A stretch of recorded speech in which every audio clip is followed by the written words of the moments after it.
ఈరోజు వాక్యము కీర్తనల గ్రంథము 13వ అధ్యాయము 6వ వచనం. యెహోవా నాకు మహోపకారములు చేసి ఉన్నాను, నేను ఎల్లప్పుడూ ఆయనను కీర్తించదను.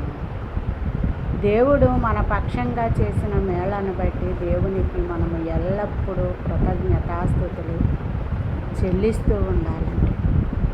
పరలోకములో ఆయనకి కోట్ల కొలది దూతలు ఉన్నప్పటికీ, సైన్యములకు అధిపతి అయి ఉన్నప్పటికీ, రేయింపగళ్ళు దివారాత్రులు దూతలు పరిశుద్ధుడు పరిశుద్ధుడు పరిశుద్ధుడని దేవుణ్ణి స్తుతిస్తున్నప్పటికీ కూడా దేవుడు భూమి మీదనున్న నరుల జిహ్వ ఫలములను కోరుకునే దేవుడు. ఆయనకి కావలసినది స్తుతులు మాత్రమే, ఆయన ఘనపరచటము మాత్రమే, ఆయన యందు భయభక్తులు కలిగి ఉండటము మాత్రమే, ఆయనకు విధేయులై ఉండాలని,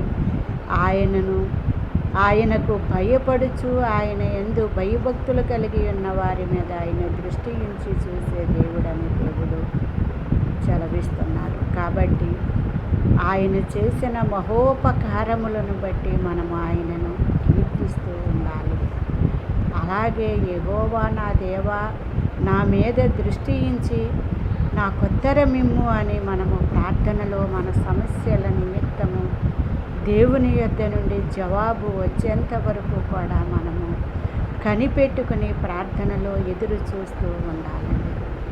ఒక ఉద్యోగం కావాలంటే ఏ విధముగా డిగ్రీలు పూర్తి చేసుకొని, ఏ విధముగా మరి ట్రైనింగ్లు అయ్యి, ఏ విధముగా మరి ఇంటర్వ్యూలో పాస్ అయితే మరి అయిన తర్వాత మనము ఉద్యోగం కోసం ఏ విధముగా ఎదురు చూస్తూ ఉంటామో, అలాగే మరి దేవుని దగ్గర మన విన్నపాలు పెట్టుకున్నప్పుడు ఆ విన్నపాలకు తగిన జవాబు వచ్చేంత వరకు కూడా మనము వేచి ఉండాలి.